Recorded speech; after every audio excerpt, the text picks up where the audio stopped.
a Bíblia, a palavra de Deus.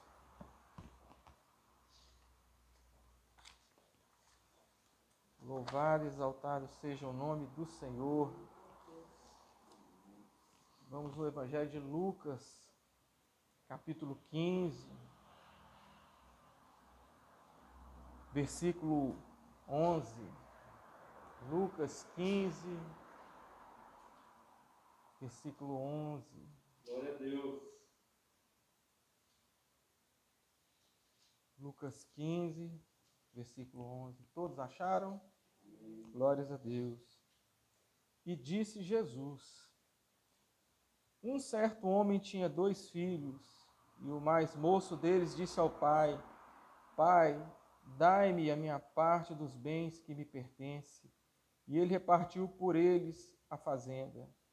E poucos dias depois, o filho mais novo, ajuntando tudo, partiu para uma terra longínqua e ali desperdiçou os seus bens, vivendo dissolutamente.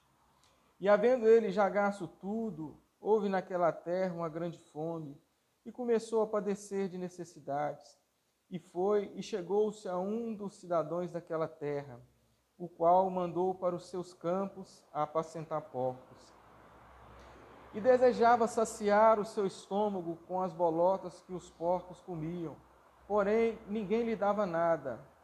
E tornando em si, disse: quantos trabalhadores de meu pai ou empregados de meu pai têm abundância de pão, e eu aqui pereço de fome? Levantar-me-ei e irei ter com meu pai, e dir-lhe-ei: Pai, pequei contra o céu, pequei perante ti, já não sou digno de ser chamado teu filho, faz-me como dos teus jornaleiros, ou trabalhadores, ou seus empregados. E levantando-se foi para seu pai. Quando ainda estava longe, viu o seu pai e se moveu de íntima compaixão, e correndo, lançou-se-lhe ao pescoço e o beijou. E o filho lhe disse: Pai, pequei contra o céu e perante ti, já não sou digno de ser chamado teu filho. Mas o pai disse aos seus servos: trazei depressa a melhor roupa e vestiu, e ponde-lhe um anel na mão e alparca nos pés. Trazei o bezerro cevado e matai-o, e então comamos e alegramos-nos, porque este meu filho estava morto e reviveu, tinha se perdido e foi achado, e começaram a alegrar-se. E o seu filho mais velho estava no campo, porém quando veio e chegou perto da casa, ouviu a música e as danças, e chamando um dos servos, perguntou-lhe que era aquilo. E ele lhe disse: veio teu irmão, e teu pai matou o bezerro cevado, porque o recebeu são e salvo. Mas ele se indignou e não queria entrar, e saindo o pai, instava com ele. Mas, respondendo ele, disse ao pai: eis que te sirvo há tantos anos, sem nunca transgredir o teu mandamento, e nunca me deste um cabrito para alegrar-me com os meus amigos. Vindo, porém, este teu filho, que desperdiçou os teus bens com as meretrizes, mataste-lhe o bezerro cevado. E lhe disse: filho, tu sempre estás comigo, e todas as minhas coisas são tuas. Mas era justos alegrarmos-nos e folgarmos, porque este teu irmão estava morto e reviveu, tinha se perdido e achou-se. Louvado seja o nome do Senhor. Podemos nos assentar. Glórias a Deus. Esta é a palavra do filho pródigo, ou o filho esbanjador. O significado de pródigo é esbanjador. Mas o escritor Warren W. Wiersbe, eu não vou saber decifrar, mas depois, se vocês quiserem ler o nome aí, eu passo para vocês. Ele faz um comentário bíblico dessa passagem, dessa parábola, a qual o Senhor Jesus ensina que essa parábola seria muito bem colocada se fosse também a parábola do Pai amoroso. A parábola do Pai benevolente.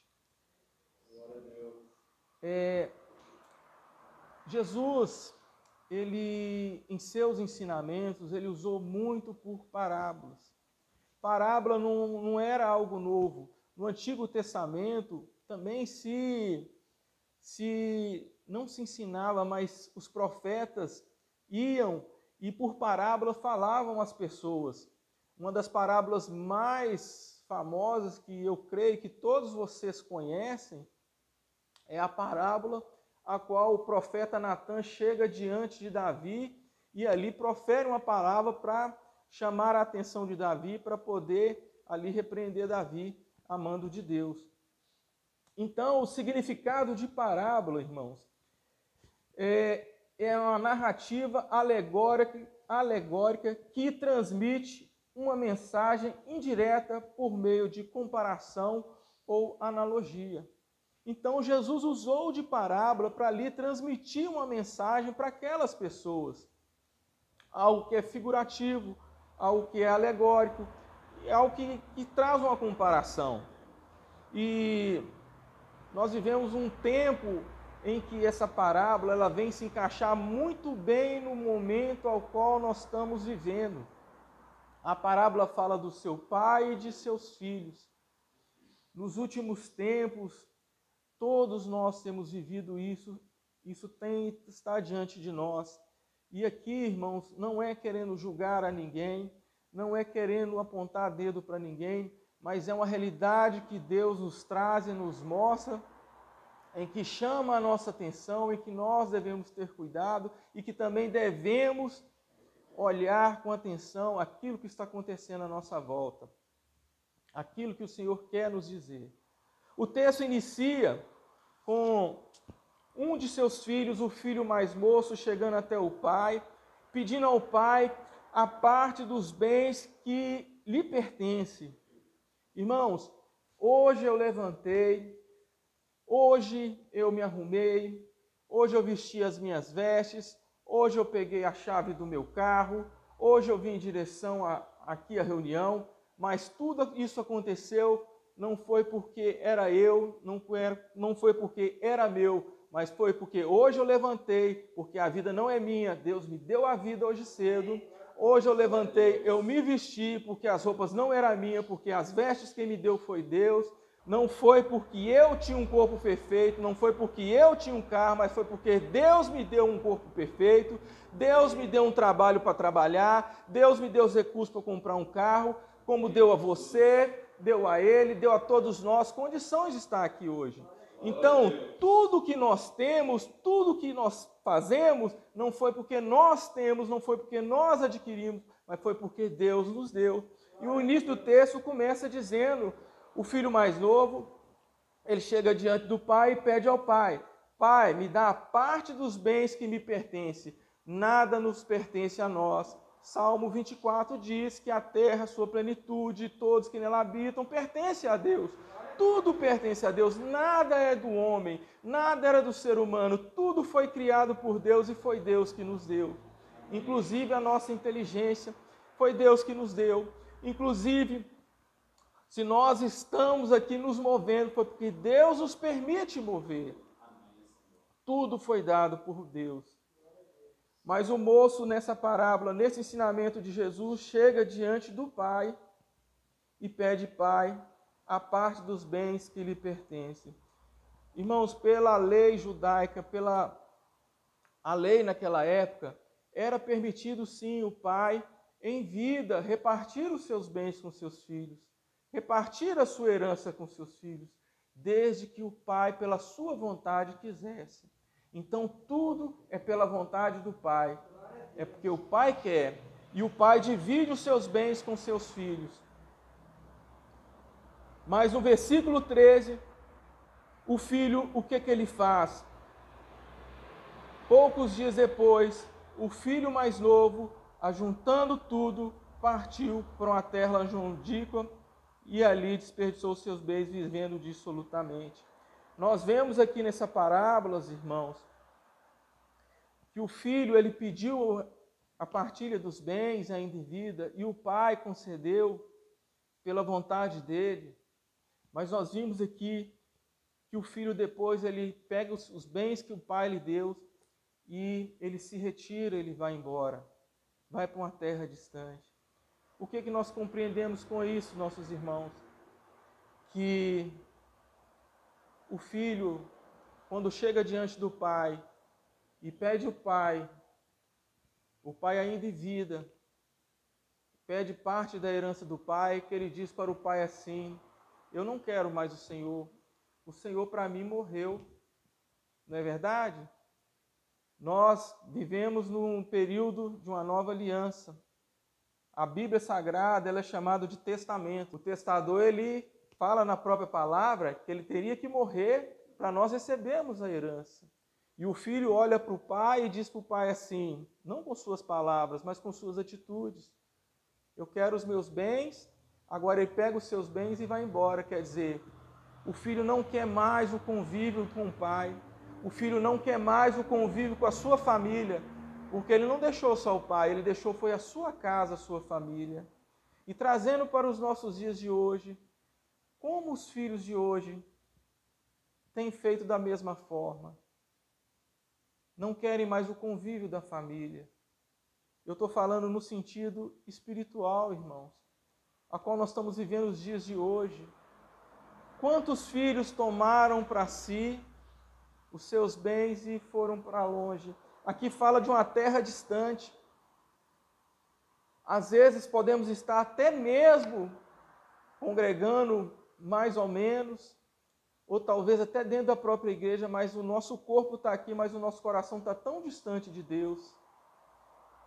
O nosso coração está com os bens que Deus pode nos dar, com aquilo que nós temos.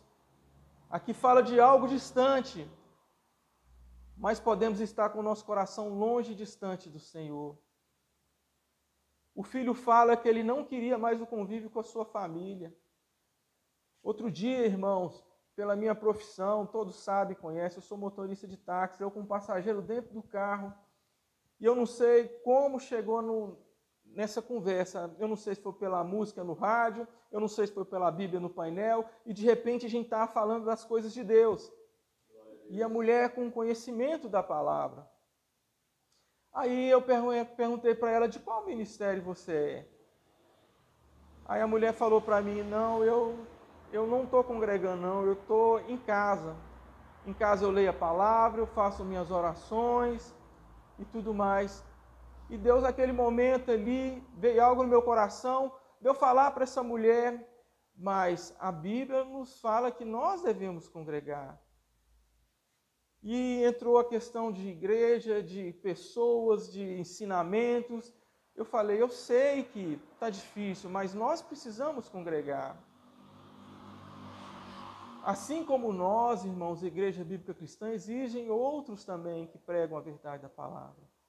E a própria palavra de Deus nos ensina que o joio e o trigo, eles precisam crescer juntos. Existe joio e existe trigo. Existe aquele que serve a Deus e aquele que não serve a Deus. Está ali, mas não está servindo a Deus. Existe a diferença. Aliás, o joio e o trigo são muito semelhantes. Eles são muito parecidos, mas eles não são iguais, eles são diferentes. E a palavra de Deus fala que convém que eles cresçam juntos, mas chegará o dia da ceifa que eles serão arrancados. Ainda que seja uma igreja, você vê que tem joio ali no meio, mas ali também tem trigo. Tem pessoas fiéis ao Senhor, temente ao Senhor, que vão ensinar a palavra de Deus, vão pregar a verdade. E eu falando para essa mulher, eu falei com ela, é bíblico que a gente tem que congregar. Aí ela pegou e falou para mim assim, mas eu só vou voltar para a igreja se Deus falar comigo. E Deus começou a trazer na minha memória versículos da Bíblia, eu comecei a falar com ela. Glória a Deus.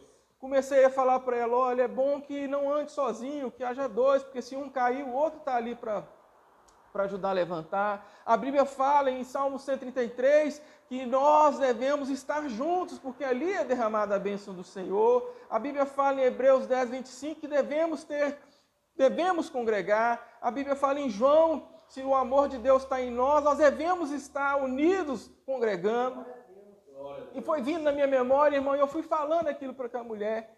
E ela respondeu para mim de novo: eu só vou quando Deus falar comigo. Na verdade, irmãos, ela fez a verdade, ou ela está fazendo, como filho pródigo. Eu não quero a comunhão da família. Ela fez a verdade como o filho pródigo, o filho mais novo, o filho esbanjador. Na verdade, ela queria, era estar distante. Queria era desfrutar da sua liberdade. Deus nos chama para caminharmos juntos, estarmos juntos, unidos.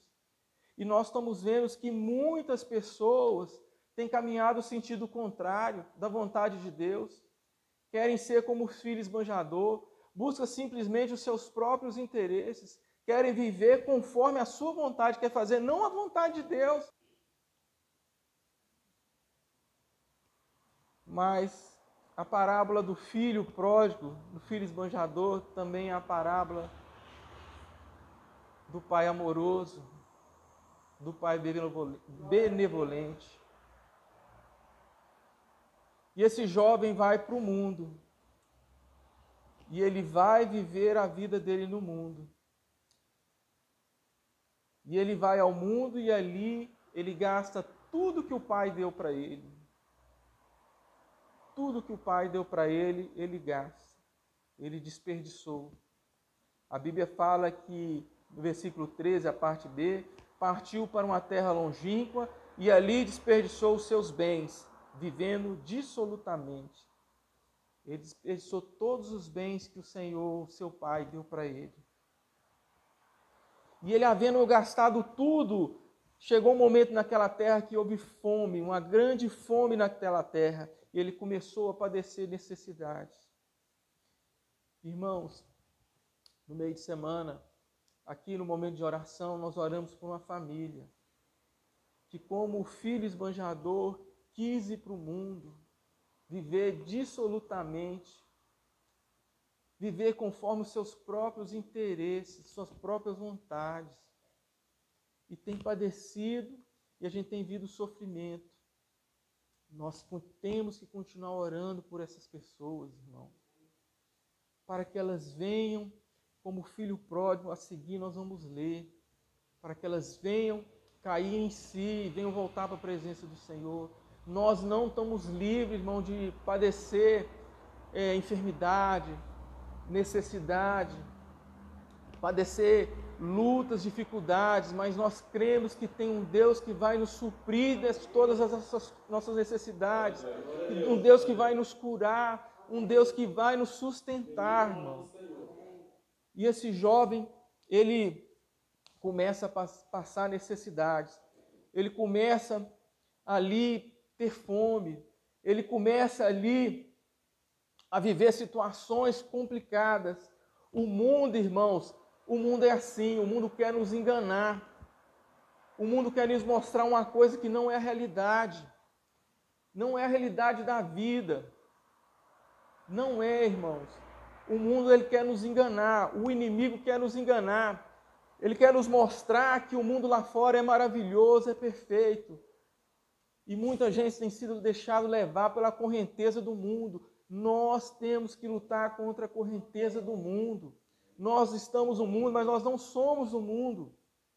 Nós temos que lutar contra a correnteza desse mundo. O mundo nos traz engano, aí as pessoas passam a viver em vícios, em prostituição, em violência. Isso, irmãos, é o que é a consequência das pessoas que vão para o mundo. Isso é tudo contrário ali à vontade de Deus. Vício é contrário à vontade de Deus. Prostituição é contrário à vontade de Deus. Violência é contra a vontade de Deus. Isso tudo é contra a vontade de Deus. Mas isso acontece porque muitas das vezes, irmãos, nós queremos viver como filho esbanjador.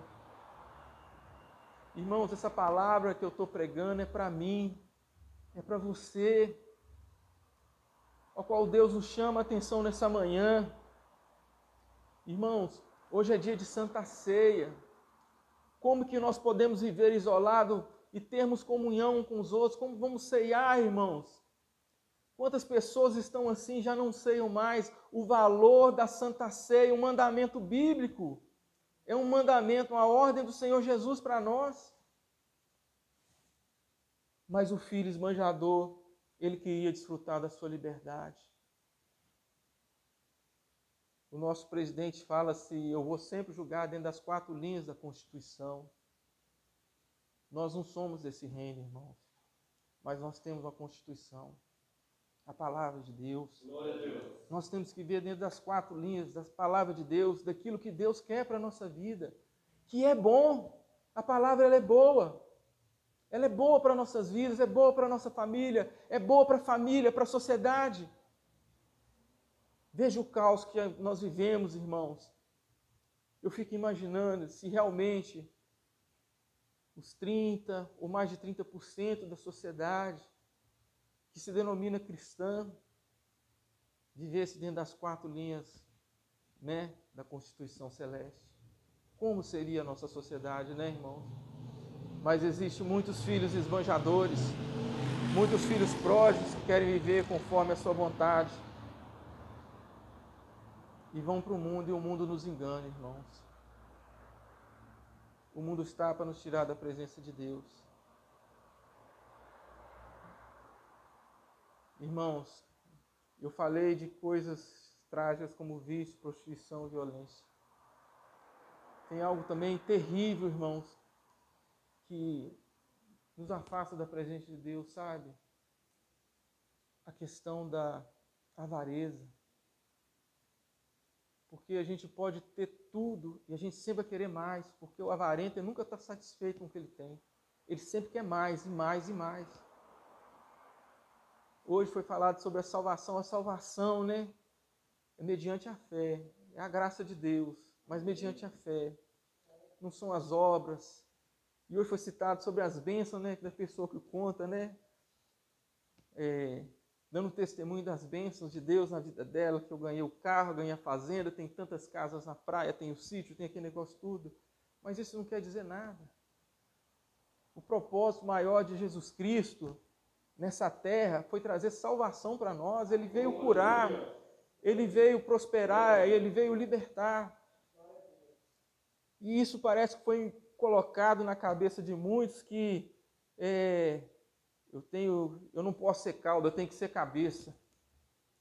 E, na verdade, o plano do Senhor para nós é eterno.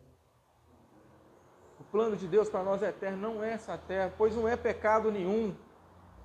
Mas é um problema sério a avareza, sabe, irmãos? Querer mais e mais para si mesmo. Isso nos faz como filho pródigo, filho esbanjador. E ele acaba perdendo tudo, porque eu conheci várias pessoas que tiveram muito dinheiro e se suicidaram. Pessoas que entraram em depressão, não tinham família, não tinham convívio. E o filho, no início, ele rejeitou a convivência dos seus familiares e foi embora.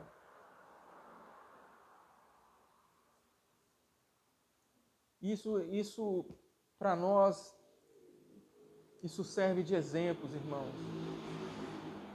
Isso é exemplo para nós. Quantos dariam tudo, irmãos, tudo que tem, para ver a sua família na presença do Senhor?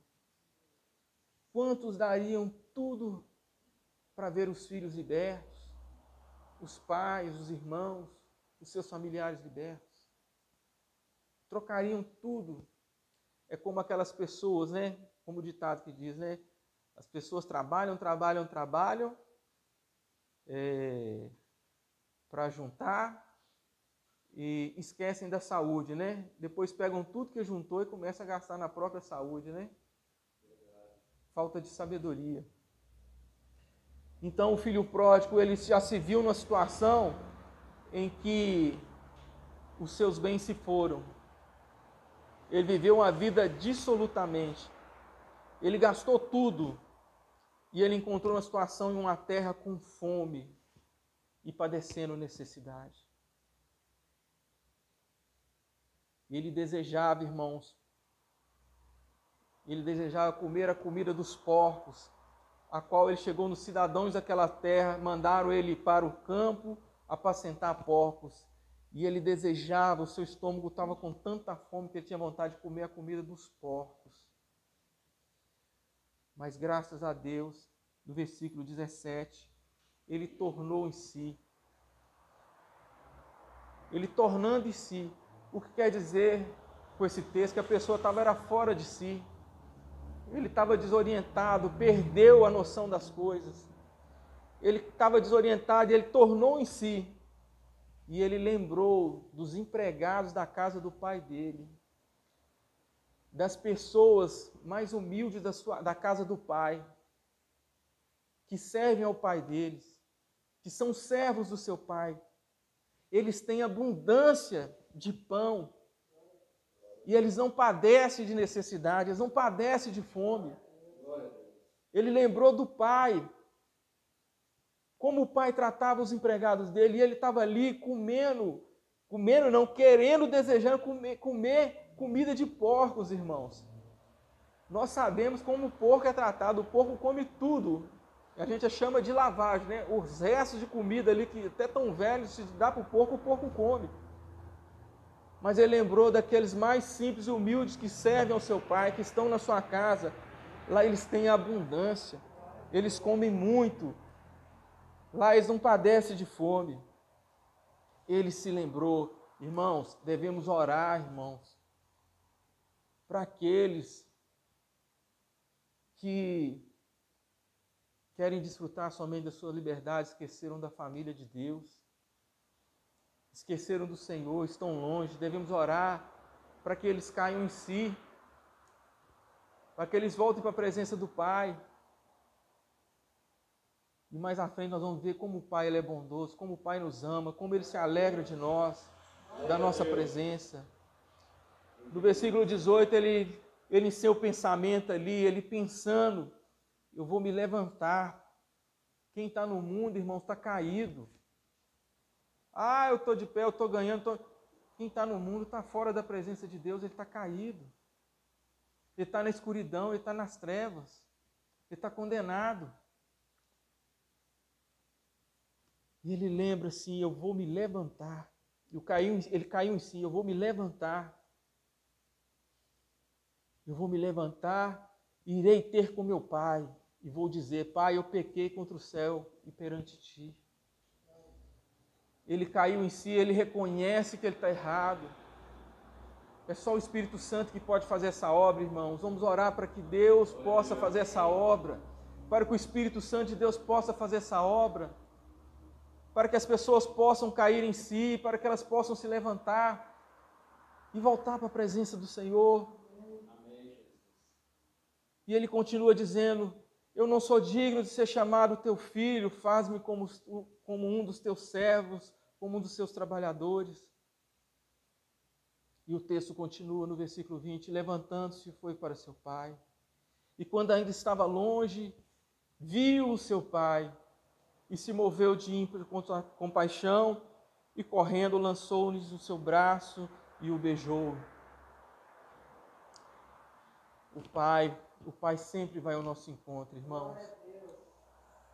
O Pai nos vê de longe. O Pai nos vê de longe, mas o Pai espera a nossa atitude de arrependimento para poder se lançar sobre nós, para poder nos beijarmos, para poder nos abraçarmos, para poder cuidar de nós. O Pai, Ele nos ama, irmão. O Pai tem paixão por nós. E o filho disse para o pai, pai, pequei contra o céu e perante ti, já não sou digno de ser chamado teu filho. Já não sou digno de ser chamado teu filho, pai. Ô irmãos, aí eu lembro, Jesus vê aquela multidão seguindo ele e seus discípulos. Jesus vai para o alto do monte e começa a ensinar a multidão. E a primeira bem-aventurança que Jesus fala para aquele povo: bem-aventurados pobres de espírito, pois deles é o reino de Deus. Bem-aventurados, são felizes aqueles que reconhecem que não são nada, aqueles que reconhecem que não têm nada para dar, aqueles que não estão presos às coisas dessa vida, aqueles que reconhecem que apesar de serem ricos, ou ter dinheiro, ou ter posses, reconhecem que eles são miseráveis, que eles são necessitados de Deus, que eles precisam da presença de Deus. E esse filho vai ao encontro do pai e disse: pai, eu pequei contra ti. Pai, eu não sou digno de ser chamado seu filho. E o pai o acolhe. E o pai o toma ele para si e leva consigo. E o pai mostra para ele, chama os teus servos, traz depressa o de melhor. O de melhor, Deus tem o de melhor para mim, Deus tem o de melhor para você. Deus tem o de melhor para os seus filhos. Não o que o mundo tem para te oferecer. Deus tem o de melhor. Às vezes a gente não compreende, né, irmãos, o que é o de melhor. Às vezes a pessoa entende o que de melhor é ter muita coisa, é comer picanha todo dia, comer carne de boi todo dia, ter carne todo dia na mesa, é ter um melhor carro, é ter a melhor casa. Irmãos, isso são coisas secundárias, são passageiras. O de melhor que Deus tem para nós é a paz de espírito. O de melhor que Deus tem para nós é você estar em meio à crise. Uma crise está correndo nesse mundo, uma crise existencial das pessoas. Você está em paz, você está alegre, você não tem necessidade. Isso são consequências, talvez, do seu trabalho. Você tem quantidade, abundância de bens. Mas o que o Deus tem para te oferecer é muito maior do que isso, irmãos. Deus tem o de melhor para nos dar, irmãos. Deus manda trazer o de melhor para o seu filho. E Deus põe na sua mão novamente o anel, irmãos. Deus tem o que é conosco, é uma aliança. Deus não quer nada conosco passageiro de momento, uma alegria momentânea. O que o Senhor Deus quer com nós é eterno, não é passageiro. Deus coloca na sua mão ali um sinal de que Ele quer com ele uma aliança. Está demonstrando para ele, eu quero uma aliança. Ele calça os seus pés. O que Deus quer com nós, irmãos, é eterno, não é passageiro. Deus mostra a sua bondade conosco, apesar do seu filho ter pedido aquilo que não lhe pertence. Deus deu para ele. O homem, o pai, é chamado de pai.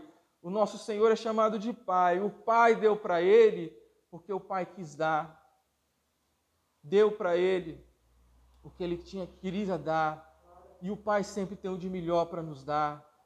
Deixou o filho seguir. Nós somos livres para escolher, irmãos, para seguir, como foi falado hoje cedo. Mas o pai tem sempre o de melhor para nos dar. E o pai manda trazer o de melhor para o seu filho. Irmãos, e o pai se alegrou tanto com isso. Voltando no versículo 14, último versículo aí. E Deus se alegra tanto, irmãos, tanto quando seus filhos se arrependem e voltem para a sua presença. No versículo 10 do capítulo 14. Olha como o Senhor é, irmãos. É uma outra parábola, uma outra ilustração que Jesus prega. Assim vos digo que há alegria diante dos anjos de Deus por um pecador que se arrepende. Imagine a alegria de Deus quando o seu filho se arrependeu e voltou para sua casa. A alegria de Deus, assim vos digo que há alegria diante dos anjos e de Deus por um pecador que se arrepende. E Deus está ali vivendo aquele momento alegre com seu filho. Ele traz, ele volta. E a palavra diz que a alegria de Deus era porque o meu filho estava morto. Quem está no mundo, irmãos, ele está morto. E ele reviveu. Ele estava perdido, versículo 24, ele tinha se perdido. Ele estava perdido, ele se perdeu. Ele saiu da presença de Deus e se perdeu. E ele foi achado. Glória a Deus. Não foi ele que se achou, irmãos. Ele foi achado. Quando ele se tornou, caiu em si. Quando ali o Espírito de Deus falou com ele, ele voltou para a presença de Deus. Ele foi achado. E continua o versículo 24. E começaram a se alegrar. Glórias a Deus. E o texto continua. E o filho mais velho. E o filho mais velho. E o seu filho mais velho estava no campo, porém, quando veio e chegou perto da casa, ouviu a música e as danças. E chamando um dos servos, perguntou-lhe o que era aquilo. E ele disse: veio teu irmão e teu pai matou o bezerro cevado, porque o recebeu são e salvo. Mas ele se indignou e não queria entrar. E saindo, o pai estava com ele. Mas respondendo ele, disse ao pai: Eis que te sirvo há tantos anos, sem nunca transgredir o teu mandamento, e nunca me deste um cabrito para alegrar-me com os meus amigos. E o pai responde para ele no versículo 31, Filho, tu sempre estás comigo e todas as minhas coisas são tuas. Irmãos, tem pessoas que estão na casa de Deus há anos, há décadas, e não desfrutam das bênçãos de Deus, não conseguem visualizar as bênçãos de Deus na vida deles, não conseguem ver como Deus é bom, como Deus é maravilhoso, e como Deus tem abençoado a vida dele. Outro dia um irmão está reclamando porque está desempregado.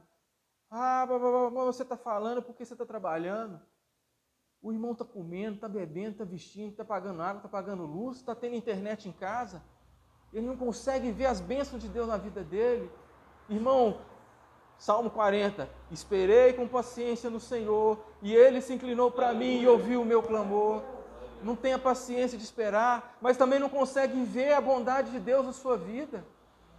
Não consegue ver como Deus é maravilhoso, como tem cuidado da vida dele. E muitas das vezes, irmãos, tem tantas pessoas na casa de Deus que é como o filho mais velho. Não consegue ver que Deus tem abençoado a sua vida, Deus tem tudo para ele. E ele está preocupado com coisas secundárias. Ele não pode se alegrar na presença do Senhor por causa que Deus tudo fez por ele. Ele não consegue ver e se alegrar na presença de Deus. E Deus sempre fala para nós, irmão, tu sempre estás comigo e todas as minhas coisas são suas. Estar com Deus, irmãos, é caminhar na presença dEle, é fazer a vontade dEle, como o filho mais velho disse, né? Versículo 29. Eis que te sirvo há tantos anos, sem nunca transgredir os teus mandamentos. E não consegue ver a bondade de Deus na sua vida, como Deus tem cuidado dele. E talvez é por muitas das vezes as pessoas achar que Deus não cuida de nós. Muitas das vezes nós, cristãos, achar que Deus não cuida de nós, é que nós, muitas das vezes, fazemos como os filhos esbanjador. Saímos da presença de Deus. E passamos, às vezes, a padecer como o filho mais novo padeceu. Mas a palavra de Deus fala que Deus é maravilhoso, Ele é bom. O Pai é bom, irmão. O Pai é benevolente. O Pai, Ele é amoroso. O Pai quer cuidar e Ele cuida de nós. Aleluia. Amém, irmãos? Hoje é dia dos pais, né? O mundo hoje, né, celebra o dia dos pais. Os pais biológicos. Mas o nosso Pai é celestial, o Pai eterno. Ele é todos os dias na nossa vida. Deixar bem claro, irmãos, nossa igreja não é uma igreja